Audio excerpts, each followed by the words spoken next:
Welcome back to another episode of Paint Society, the channel where the learning doesn't stop when the video ends. Today, in this episode, we're gonna go over the complete paint job guide, how to paint your car without a paint booth, probably just in your own home garage or your shed. We're gonna go over all the procedures, everything you're gonna need to know to get a clean job, starting with how to get it all sanded, how to get it all cleaned up, some of the things that you need to know to prepare the area in which you're painting in to get the cleanest possible paint job. Then also we'll go over different techniques for spraying. We'll talk about how we're going to mask off the car. We'll even get into detail about the paint we're using and how to apply that paint as far as base coat and clear coat is concerned, so that you can optimize your finish in your own home garage. And we'll show you the results in the end. I think you guys are going to enjoy this one.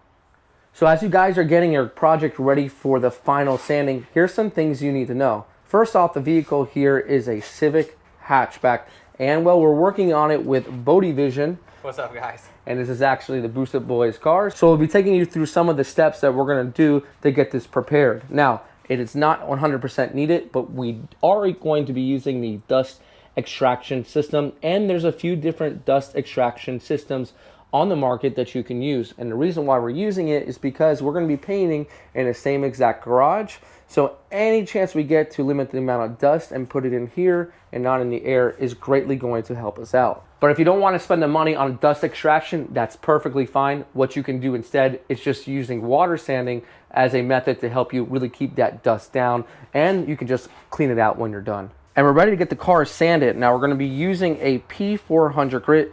Now this paper is by Kovacs, it's super tack disc, it's a max film, and this actual paper has the holes in it. Now I'll link everything in the description, so if you don't have a sander with dust extraction, you can get the sandpaper that doesn't have the holes in it. Now we're also going to be using an interface pad, and an interface pad matches up with the actual sandpaper, and it gives it a little bit of a cushion, so while we're sanding we can go around the different contours or different areas that might need it. And then basically that pad will just match up with these holes over here, and then you have your true dust extraction. And for the final sand, we're going to be using a dry guide coat. Now you can get this in a dry guide coat, which is like a powder, or you can get this in a spray form. And basically all we're going to do is kind of run it over our primered areas. And once we remove this with a sander, then we know that this area is good for paint. Now if you're running a solid color, then you can sand it up to 600 grit if you are not sealing. A sealer is just a thinned out primer, that's all it is, that doesn't get sanded. But if you're in your home garage and you're not really familiar with painting a whole lot, and this is your first project, I would suggest not sealing it. Just sand it up to 600 if it's a solid, and if it's a metallic, sand it up to 800. We are going to be sealing, so we're going to be sanding this down with 400. Let's go ahead and get this whole thing sanded down and get it that much closer to paint.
Well, we just finished sanding the car and we used 7 pieces of paper. Now, if you used a 320, which you could still get away with, you might use less, but all that matters really is that the paper does the job, and once it's done, you change it out. Don't keep on using the same paper, or else basically it's pretty much worthless.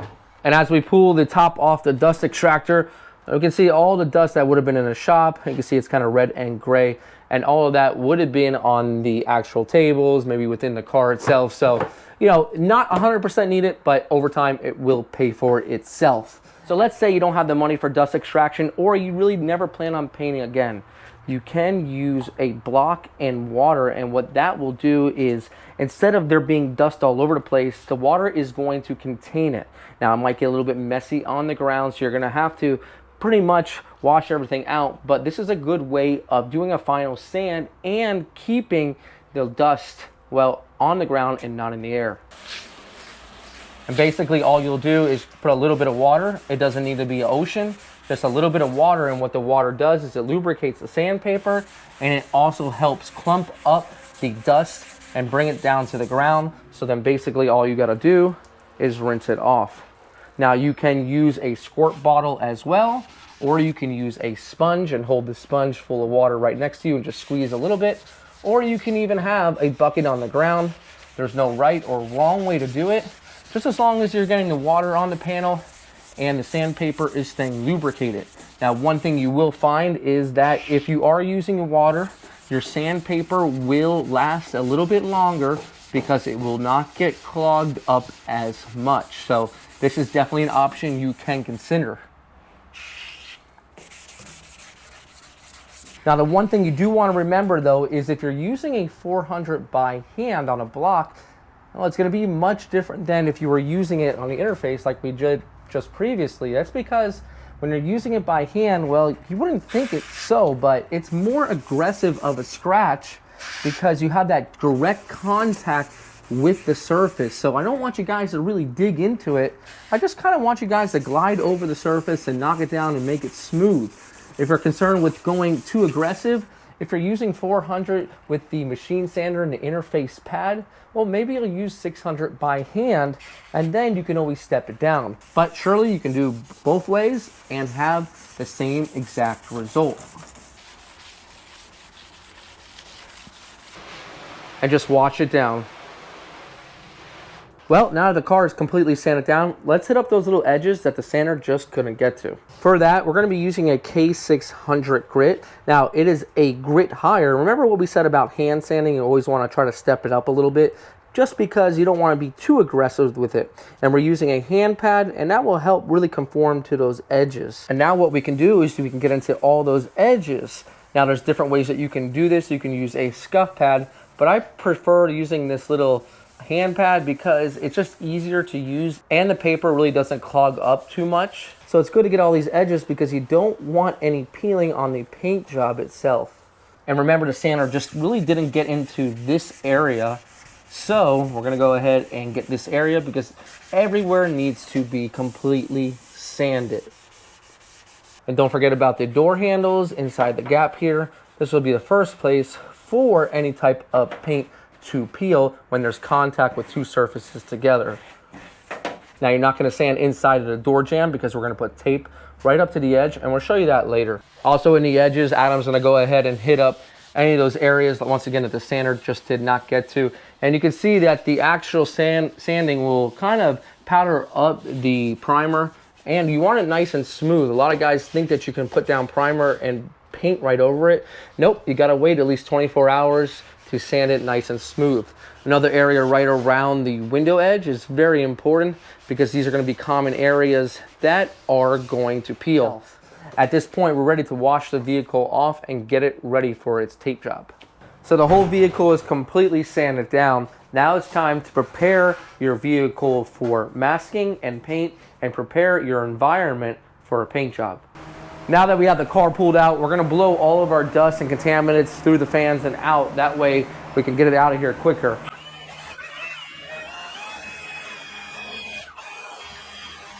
Now, this is probably more important than anything, is getting your environment clean. Why rush on something that can really affect your paint job? So if you think you've blown enough, go ahead and blow it one more time and clean off all the counters, because any dust that is on your walls, your ground, your ceiling, it's going to be in your paint job too. And we're gonna go ahead and get this thing all washed up now. We're gonna be using some Purple Power and a maroon scuff pad. By washing the car, it's really gonna pull out all of the powder and all of the dust out of the scratches.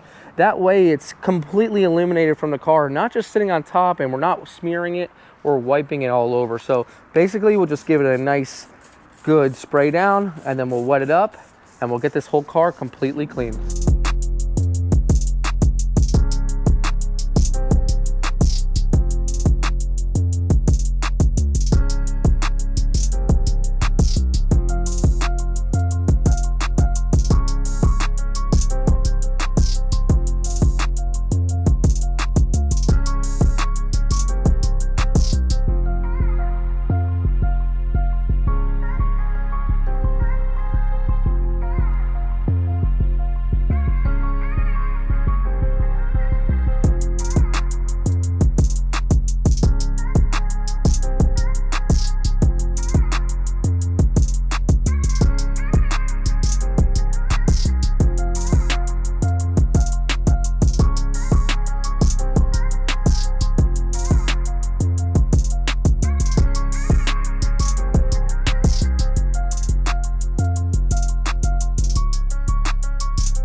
We're back here the next morning. Now, there are a few things that you can do that are very simple to put yourself in a driver's seat for a better paint job. And well, that has to do with when are you going to do your paint job. If you plan on doing it at night, well, that's when the bugs come out, and well, sometimes they can land right in your spray job. But I would recommend morning hours between 8 and 11. That's when it's a little bit more cooler, there's less humidity, and that's exactly what we're doing here. It's around 8 o'clock, we're gonna start to wipe down the car and get spraying. And it's just the simplest things for you guys in your home garage that will make the biggest difference.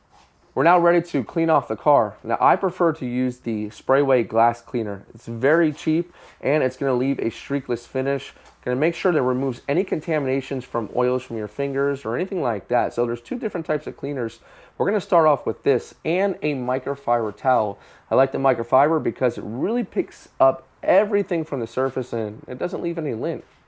Now, you might not think of it, but it is very important that when you go to wipe off the cleaner from the panel, you want to do your best job of just wiping it in one pass. You don't want to go all over because that's going to really just mess with the contaminants and smear them.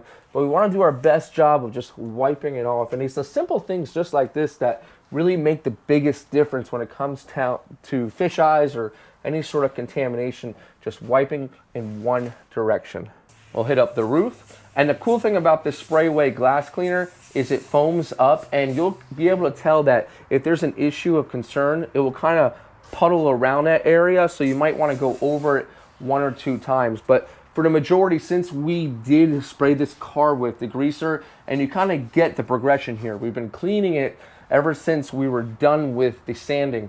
And the clean, clean, clean is the name of the game in order to get that beautiful paint job. So if you have an area, like I was saying, that kind of puddles up, you can just go back over it and make sure that it's all good to go.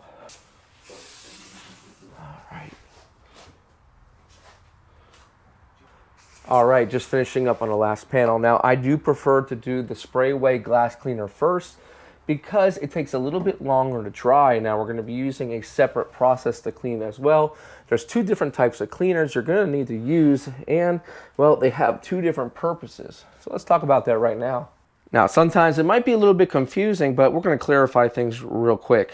So we use our spray away glass cleaner. Now, they do 2 different things. This is going to remove contaminants from your fingers. Let's say you went out to lunch and you had greasy fried chicken or something like that, and you touched the surface of the vehicle.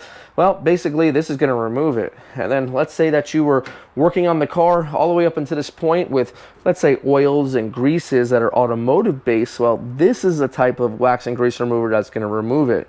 This will not do it, and this will not remove any type of fingerprints or anything like that. So it's very important to use both, and it's more important to actually wear your gloves while you're doing it. And when you get down to the prep all, make sure you're using a separate microfiber. You don't want to use the same exact one we use with the glass cleaner. Now, when you're applying this wax and grease remover, you just don't apply it and wipe it off. You apply it and you kind of flood it on, and what that does is it floats all the contaminants up to the surface. So give it a moment to do its job. And once it floats all the contaminants up to the surface, we're going to wipe in the same exact fashion across. And this will go ahead and remove the contaminants from the surface itself. So moving along to the side, if you don't have a pump sprayer like this, it's no big deal. You can take a rag full of the wax and grease remover, wipe it on first, and then dry it. But if you're considering getting into painting cars, it's a cheap alternative and an easy way to get the cleaner onto the surface. So once again, we'll let it sit for a few moments, let it float all the contaminants to the surface, and then we can go ahead and just wipe it off.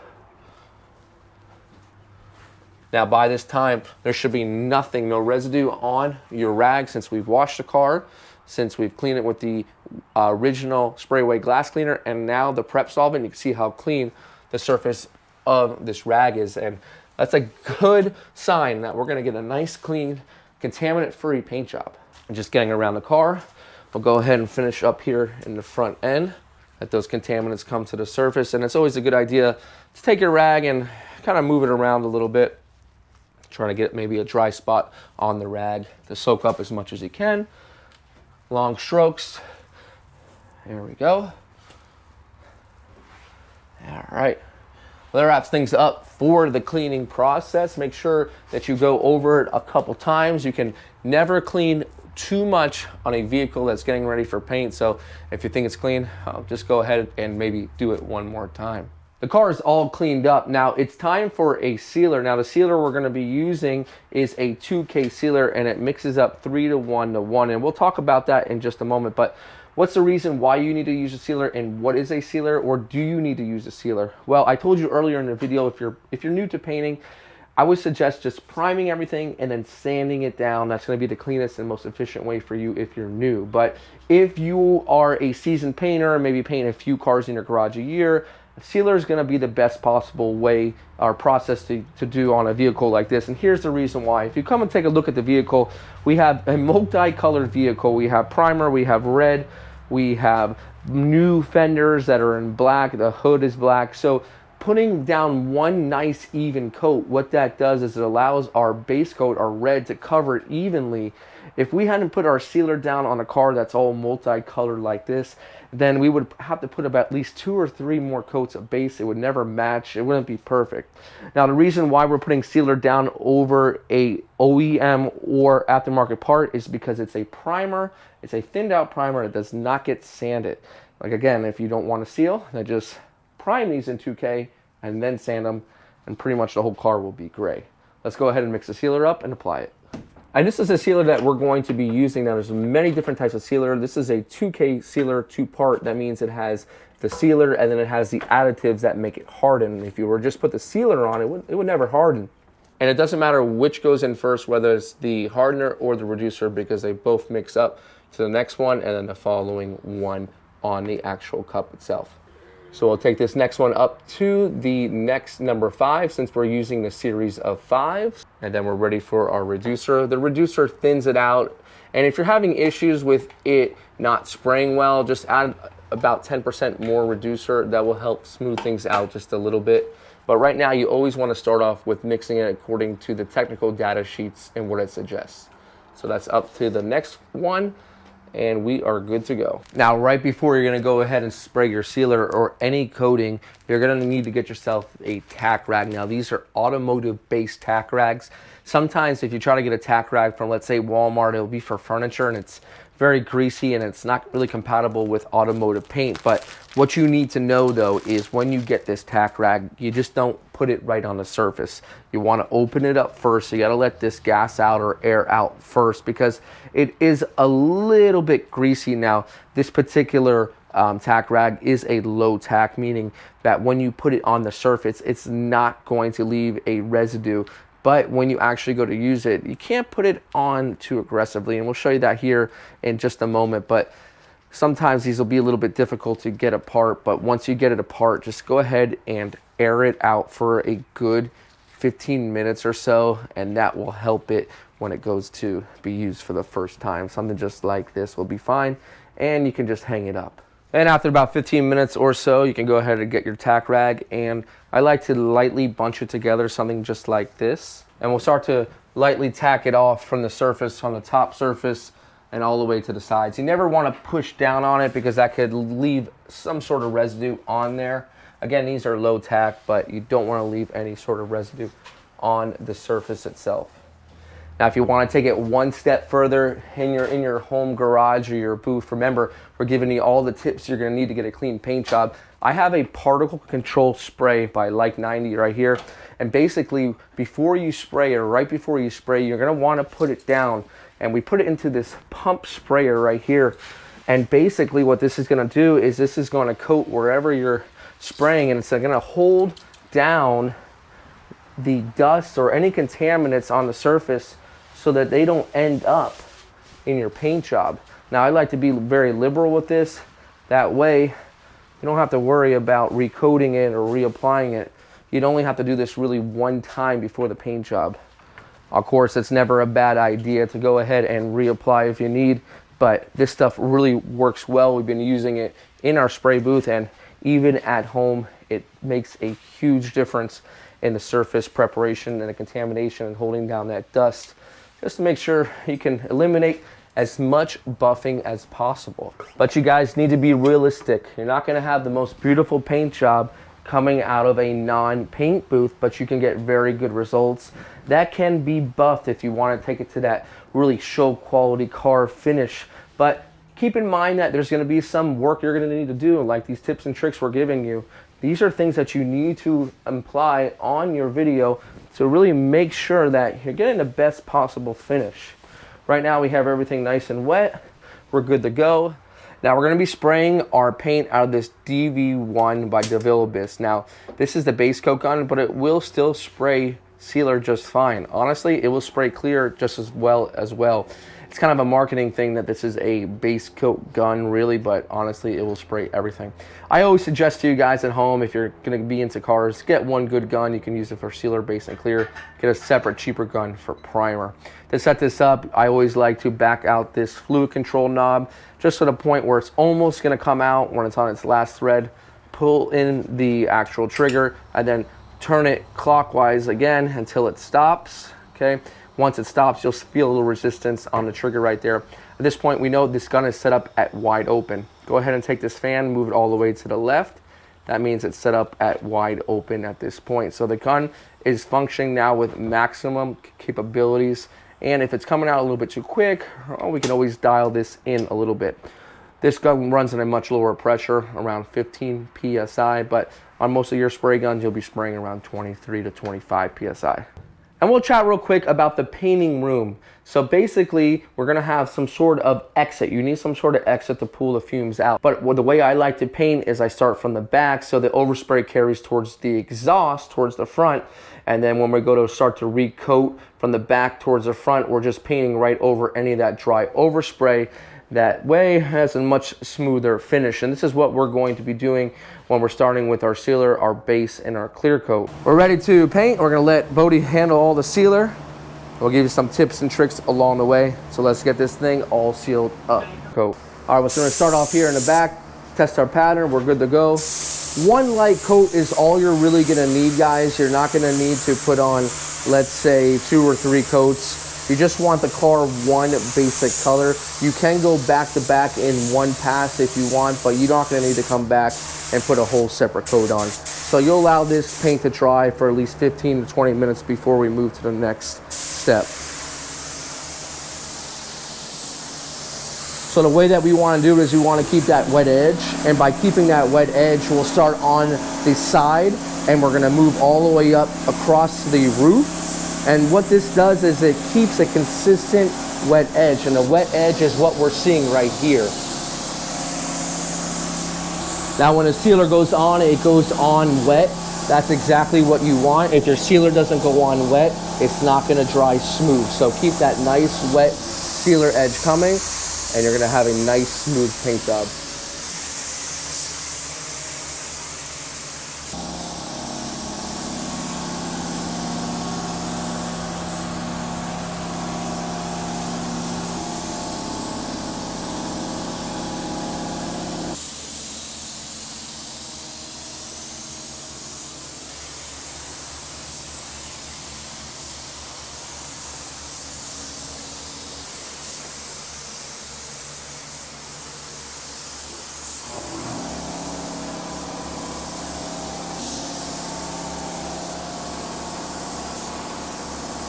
So that first coat went down. Now it could use a second coat, and you see it's a little bit light here.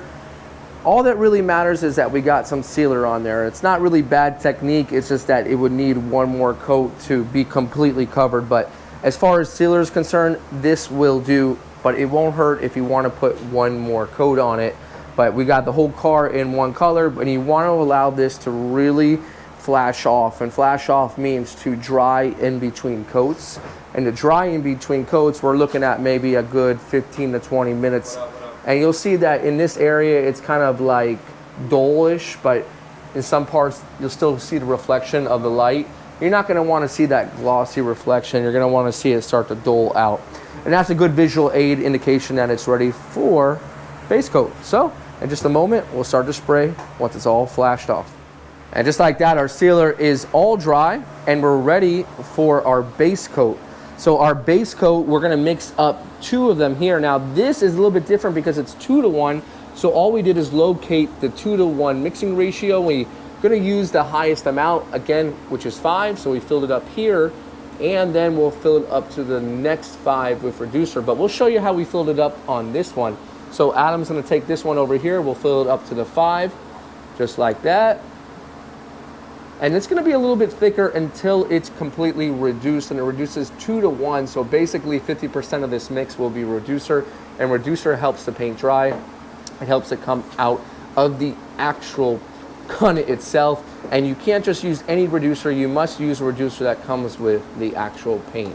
And we're using a slow reducer, and a slow reducer basically is gonna help the paint dry a little bit slower, but smoother. So if we're using a faster or medium, well, you're gonna run into issues where your paint is just dry and orange peel and completely yucky. All right, so Adam's ready to put down the base coat. Now we're gonna spray it in the same fashion that we did for the sealer coat. We're gonna start at the back, at the hatch, again, working towards the front where the exhaust is, and then he'll start here at the bottom. He'll keep that wet edge. He'll move across the top and over to the other surface, keeping about a 75 to 80% overlap. The first coat might look a little splotchy, but no big deal because the second and third will go ahead and tie things up and get a nice solid finish.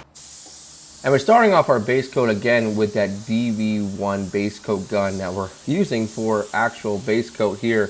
And like I said earlier, you don't need to get yourself concerned about buying a gun for every little thing. Really, unless you're a professional. If you're do-it-yourself or at home, buy one good gun. It'll spray sealer, base, and clear. A separate gun for primer. Here, what Adam's doing is he's walking the whole vehicle.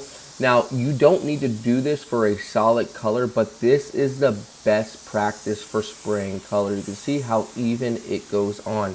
And trust me, this is a lot harder than what it looks like to stay consistent and even.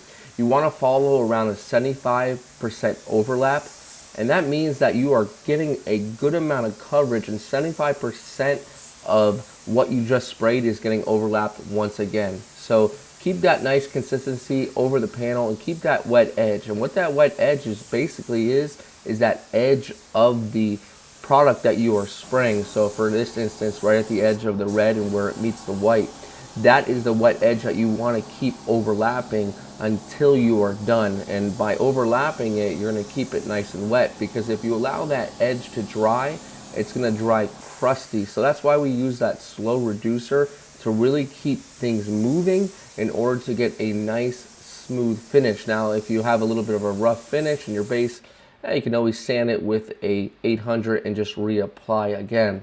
This is me here just putting on a second coat. We ended up putting on 3 coats, but just showing you here 2 coats, and it's the same exact for all 3 coats. No need for any dust coat or anything like that with a solid color. Now, we just finished laying down the 3rd coat off camera, so we did a total of 3 coats, and it was just the same as the 1st and 2nd coat. Now, if you're doing a solid color, there's absolutely no reason for any sort of dry coat or anything like that, or mist coat. I actually laid the 3rd coat on wetter than most, just so it would be nice and smooth. Now, how long do you wait before you put clear on? Give it a good 30 minutes. Allow all of the solvents to come out of the paint, because if we trap them down with clear coat, you're going to see little solvent pops that are going to show up. So basically, this is what it looks like as of now. It's nice and good to go. And we're going to apply the clear coat using the Segola 4600 Digital Extreme. And this has the DVR clear air cap on it. This is an amazing gun. And what I love most about it is it has the digital readout right there. So we'll lay down 2 coats. When we put the 1st coat on, Bodie will put the 1st coat on. We're not going to go extremely wet, but the 2nd coat much wetter. Now, when I do it, I'm going to break myself up into panels. That way I can keep the most wet finish rather than walking it down. I like to walk out color, but when it comes to clear coat, I get a much better finish, just keeping it contained to our areas. At this point, we can go ahead and use our tack rag to go ahead and clean up the surface of the actual vehicle itself. A lot of people ask, well, how come you don't tack? Well, you don't really need to if you don't need to. If you have a clean environment and been using the tips and tricks in the video, then you're gonna have a much nicer finish. So they're clear. We're gonna mix it up 4-to-1. That is how it gets mixed up for this particular clear coat. I noticed that 4-to-1 clear coats are a touch thicker than most clear coats, so they might be a little bit more difficult to spray, but they actually build up really nice. That's actually really crystal clear. Look, some clears will run a little bit yellow and they can change the color if you're doing any sort of blending, but I really like the look of that. All right, 4-to-1, so putting it up to that next 5, and that's good. Mix this up, start laying it down.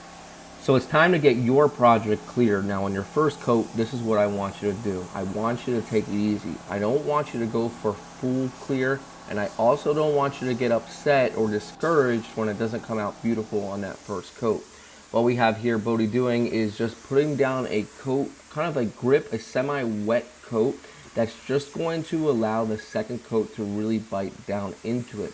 You never want to get any sort of runs or sags, especially on the 1st coat. Makes it much more difficult to get out. So let's just connect the dots. Let's get the clear coat on the panel, and let's get in a rhythm of painting, so when we get to that 2nd coat, we know what we need to do. Now, one thing I never want you to do either is stop on a door handle or an edge gap. Make sure you extend that clear at least 5 to 6 inches past any edge gap. The reason being is that the paint really has nowhere to go, so it's just going to naturally build up on those edges and cause a run-like scenario where it's going to be really thick. So we don't want that. So carrying along, making sure that we're keeping that wet edge nice and crispy, which is the most important thing when spraying clear coat. Your wet edge when spraying clear coat is more important than any wet edge in any other material. The reason being is clear coat dries much quicker, and it's going to show you if it's not glossy. So it's a little bit difficult. So we started towards the back of the car and then moving up and over the roof and back to the other side to keep that wet edge going. But then you got to jump around towards the front and then kind of connect all the dots. Now on the first coat, not a huge deal, but on the second coat where you're just going to leave it and you're not going to have a chance to replenish yourself or go over it again, well, that's when it's a little bit more important. And when I go to spray the second coat, I'll get a little bit more in depth about why and what you can do to help that out. All right, and Bodie laid down that first coat, and he did a phenomenal job, like we were saying, of putting down the first coat not too wet and not being concerned with a little bit of dirt, with a little bit of orange peel here and there. We need this tack coat, especially when spraying in a home garage. So when we put down that second coat, I'll go ahead and I'll lay it down a little bit thicker because we already have that original coat that's there and it's just ready to grab it. But give this time. Don't put it on your clear coat right away. Help what you can. And how are we going to help it? We're going to give it 15 minutes before the next coat. Let the paint breathe a little bit and then we'll lay it down.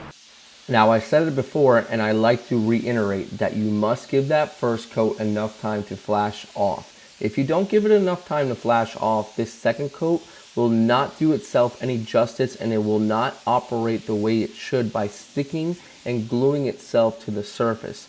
Do you see how much slower and heavier I'm going? I'm actually using like an 85% overlap, and what I need is for that original first coat to really help and grab this second coat. If I were to apply that first coat like I am applying the second coat, it would have runs everywhere. So just remember that, again, in the first coat, if it doesn't look the way you want, just take a step back, and then on the second coat, you can fix things. Now, I never really recommend 3 coats, but if you're going to put 3 coats on, you need to double up your wait time. So let's say you waited 15 minutes between the first and the second coat. I want you to double up that now to 30 minutes before that last coat. Reason being is you have so much material that you have sprayed, and that just needs time to gas out. And if you were to trap it with a third coat, well, that's just gonna cause dieback and a lot of issues with your paint that you just don't want. So I only recommend 2 coats, but if you feel like you got some areas that have some texture, or if you want to smooth it out even more because you got some dirt, then you can do that. Just give it a little bit more time. Now, one other tip that you can use on your second coat is adding 10% reducer to the whole mix. Slow reducer, that's going to help loosen things up. You can see here I'm finishing on the driver's side, but then I'm going to have to go towards the front of that hood, and I'll show you what I do with the front of the hood and where I start, because remember that I applied the clear coat up to the door on the passenger side, and that's been drying. And if I don't get clear coat on that area soon, well, when I go to spray this clear coat, it's going to land dry. I need it to land in like an ocean, like a big puddle of wet clear coat, so to speak. That is what I need. And if it's kicking already, then that's going to be a big problem for me. So it's always important to use those slow activators, hardeners, and reducers to keep that paint open as much as you can. You can see here as I'm finishing up on the driver's side, I'm going to go over and kick it onto the passenger side and pick up before that paint really starts to dry. So I've just finished here on the fender and the top of the door. Let me come over to that passenger side right now and let me get some paint applied to it, because my driver's side I just sprayed, it's still gonna give me a few minutes before that starts to kick over. So now I'll apply my paint from the passenger side and connect the dots back over towards the driver's side. And it's just the little things that you need to know when you're spraying a car that make all of the difference. Because if you had not done it this way, you would have dry spots everywhere. So now as I'm making my way across the hood, I'm really laying it down, and I'm putting it 90% overlap. On your horizontal surfaces, you can really get away with laying it out because it will naturally flow without running as easily. So keep that in mind. On your horizontal surfaces, you can put a little bit more clear on there, because you're gonna get a lot more dirt and dust that's gonna fall in there, and that's gonna give you a little bit more material to buff out. So as I finish up over here on the driver's side, I'm not worried about my clear coat landing in a dry desert. It's gonna land in a big, bountiful ocean of clear coat, and it's going to melt right in. And I'm not concerned at all because I've used a little bit of reducer to help, and I use a slow activators in my hardeners, and I know I'm good. Wow, well, we did it. We put down 2 beautiful coats of clear. This is 30 minutes after, and I've got to say, this thing looks stunning for not even being in a booth. Now, is it perfect? No. You're not going to find a perfect paint job even in a paint booth, but it looks really good, and we've really minimized any sort of buffing that we'll need to do. So if you get any dirt in the paint, like there's a few dust specks in this area, you can go ahead and sand those down and buff it, and I've got many videos on how to do that as well. But a big question that you guys always have is, when do I start taking the tape off? I'm gonna tell you right now, if you have any areas that are bridged that are next to paint, we can go ahead and take those off pretty soon, within at least 10 to 15 minutes. But if you have any areas that aren't bridged and you're concerned that they could possibly stick to the panel itself, then after 30 minutes, that's where we're at right now. All we're gonna gently do is just lift up on any of those areas so they don't really glue themselves together, and we're gonna have a nice finish at all of our edges. And at this point now, we've kind of went around, and we'll continue to go around and take off anywhere where it's bridged together. But we wanna leave it now for a good 2 hours. Give yourself some time before you completely take it off. Now over in here, this area, you could go ahead and remove that now, but it does not need to be done because it's back masked. When something is back masked, when you're using a reverse side of the tape, it's gonna be much more forgiving. So give everything about a good couple hours, and then we'll come in here, we'll unmask the whole thing together, and we'll reveal how awesome this looks after we pull it outside.